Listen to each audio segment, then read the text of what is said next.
बिस्मिल्लाहिर्रहमानिर्रहीम। अस्सलाम वालेकुम स्टूडेंट्स। जी कैसे हैं सब? उम्मीद करता हूँ सब ठीक ठाक होंगे।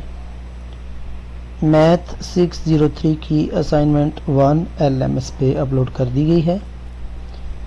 10 नंबर की असाइनमेंट है और 6 मई इसकी लास्ट डेट है। स्टूडेंट्स ये उनके लिए है जिनकी सेक्शन इंचार्ज किरण नसीम है।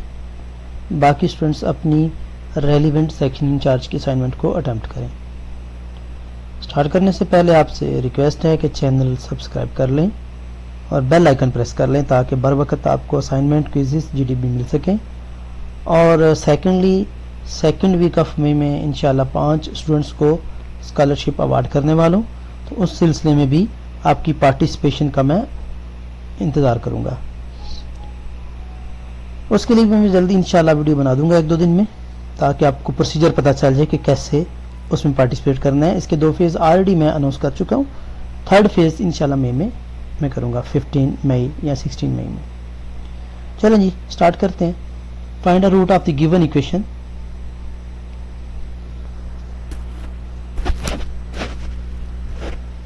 अच्छा ये इक्वेशन दी गई है, रूट निकालना है जबकि इंटरवल दिया गया है 1 to -15 और जो मेथड यूज करना है वो रेगुलर फॉल्सी मेथड है और 4 आइट्रेशंस निकालनी है।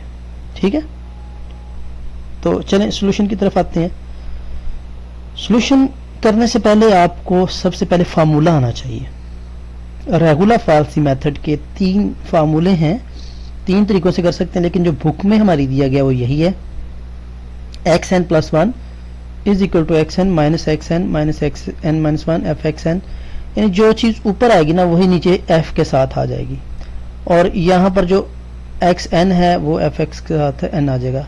ठीक है, तो यहाँ पर अब हम देखते हैं कि ये हमारी इक्वेशन है जिसको हमने fx लेट कर लिया। पहले इटरेशन करेंगे जी।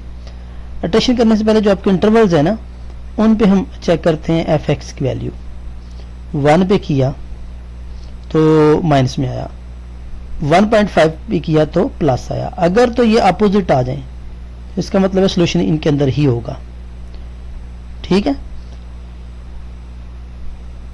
पहले को फिर हम x0 रखते हैं, दूसरे को x1 रखते हैं। ठीक हो गया, यानी पहले वाला जो इंटरवल का है पार्ट उसको x लोअर लिमिट वाले को और अपर वाले को x1 का नाम देंगे। अब सिंपली यहाँ पर फार्मूले पुट कर लेंगे। f1 भी निकाल चुके हम x1 पे। ठीक है, और fx0 भी हम निकाल चुके हैं, तो ये सारी वैल्यूज यहाँ पुट कर देंगे फार्मूले में। अच्छा यहाँ पर एक चीज जो आपने देखनी है, कैलकुलेशन आपकी ठीक होनी चाहिए।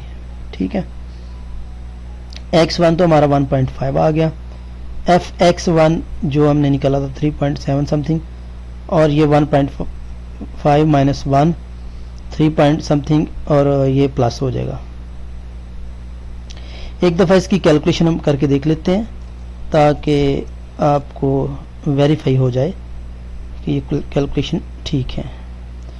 ओके जी, पहले 1.5 में से निकालेंगे 0.5 आ जाएगा। ठीक है, तो 0.5 को हम 0.5 को मल्टीप्लाई करेंगे पहले इसके साथ। ठीक है, यानी 3.7 मल्टीप्लाई बाय 3.7225, ये आ जाएगा 1.86। ये याद रखना है आपने, 1.86। चलें अभी इसको मैं यहाँ पर कॉपी कर लेता हूँ, यहाँ रख लेता हूँ।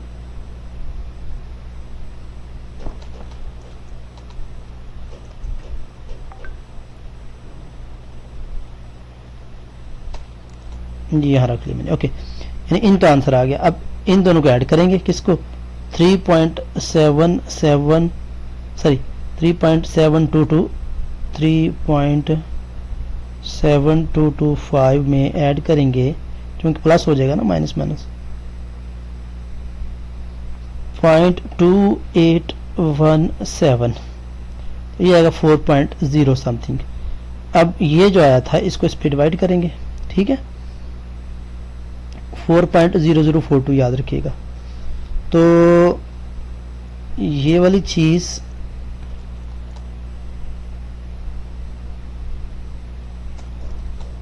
डिवाइडेड बाय 4.0027 जितना भी आया था उससे हम उसको डिवाइड करेंगे तो 0.46 ये आपका आंसर आएगा। तो 1.5 में से इसको माइनस कर लेंगे, 1.5 करके फिर लिखना, लेकिन मैंने 1.035 ठीक आ गया आपका। ठीक है, सो इसका मतलब है पहली आइट्रेशन आपकी ठीक आ गई। ओके, अब सेकंड आइट्रेशन करेंगे। सेकंड आइट्रेशन में फार्मूला तो वही आएगा आपका उसके लिए, लेकिन आपने ये जो x2 निकाला है अब इसको रख के देखते हैं। इसका आंसर माइनस में आ गया जो कि लेस देन 0 है, यानी छोटा है। तो fx1 का क्या आया था, fx1 का माइनस में आया था, ये नहीं लेंगे। जो प्लस में आया था ना अब ये वाला 1.5, अब उसको लेंगे। इट मीन्स कि आपका अब आंसर 1.5 और 1.035 के दरमियान होगा। ठीक है, तो अब इनकी वैल्यूज हम निकाल लेंगे। इनकी वैल्यूज निकालने के बाद फार्मूले में अगेन पुट करेंगे तो ये 1.045 आ जाएगा। ये आपकी सेकंड इटरेशन आएगी। अब ये जो सेकंड इटरेशन आई है इसका आंसर आया, इसको अब हम फिर fx के हिसाब से इसकी वैल्यू चेक करेंगे तो ये अगेन माइनस आ रही है। अब ये वाली माइनस फिर आपने किसके साथ देखनी है, 1.5 वाले के साथ, क्योंकि वो प्लस है। 2 वाले के साथ नहीं आएगी क्योंकि ये माइनस है, हमेशा अपोजिट वैल्यू लेंगे। ठीक है, तो अगेन फार्मूला लगाएंगे, फार्मूले में यहां पर वैल्यूज पुट करेंगे। अच्छा, यहां पर थोड़ा सा चेंज कर लीजिएगा, यहां पर x1 नहीं अब आएगा।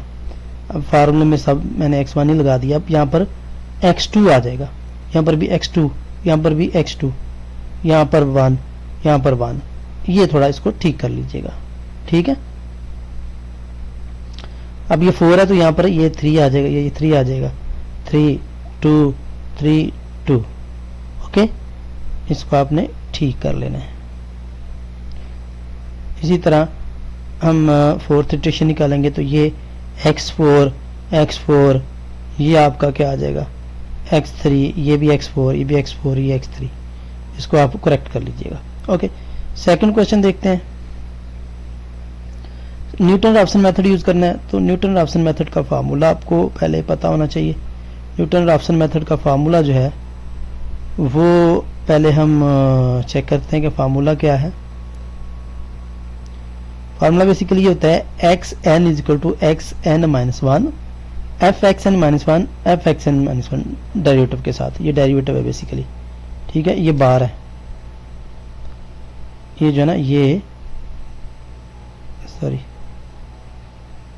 डेरिवेटिव है। ठीक है, ये फार्मूला है न्यूटन राफसन का। इट मीन्स कि हमें एफ एक्स की वैल्यू चाहिए और डेरिवेटिव की चाहिए, तो इसलिए हम पहले डेरिवेटिव ले लेते हैं। ठीक है, तो ये हमने पहले डेरिवेटिव ले लिया जिसको हमने एफ बार एक्स का नाम दे दिया। अब ये उसने इनिशियल कंडीशन खुद दे दी हुई है कि एक्स नॉट आपने ये रखना है, ये क्वेश्चन में दे दिया हुआ है कि एक्स नॉट आपने ये रखना है इनिशियल वैल्यू। ठीक है, अब एफ एक्स नॉट पे आंसर निकालेंगे, माइनस में आएगा। एफ डेरिवेटिव एक्स नॉट पे निकालेंगे तो ये माइनस। इसमें प्लस माइनस करने चेक करेंगे क्योंकि ये इनिशियल कंडीशन उसने खुद दी हुई है। ठीक है, फार्मूले में अब हम X N is equal to X N minus 1 F X N minus 1 of derivative of function X N minus 1, यहाँ पर ये वैल्यूज पुट कर देंगे। x1 की निकल आएगी। अगेन हम ये जो वैल्यू निकल आई है इसके ऊपर फंक्शन की और फंक्शन के डेरिवेटिव की वैल्यूज निकालेंगे। ये निकालने के बाद अगेन हम फार्मूले में पुट कर देंगे तो ये सेकंड इटरेशन। अब ये x2 आ गया, अब इस पे आप फंक्शन की वैल्यू निकालेंगे, फंक्शन के डेरिवेटिव की वैल्यू निकालेंगे, तो ये सारी चीजें निकल आएंगी। तो ये आपका x3 आ गया। होपफुली स्टूडेंट्स आपको समझ आई होगी। मेरी कोशिश होती है कि आपको कॉन्सेप्ट भी क्लियर करूं ताकि पेपर में हेल्प आउट हो सके। Thank you.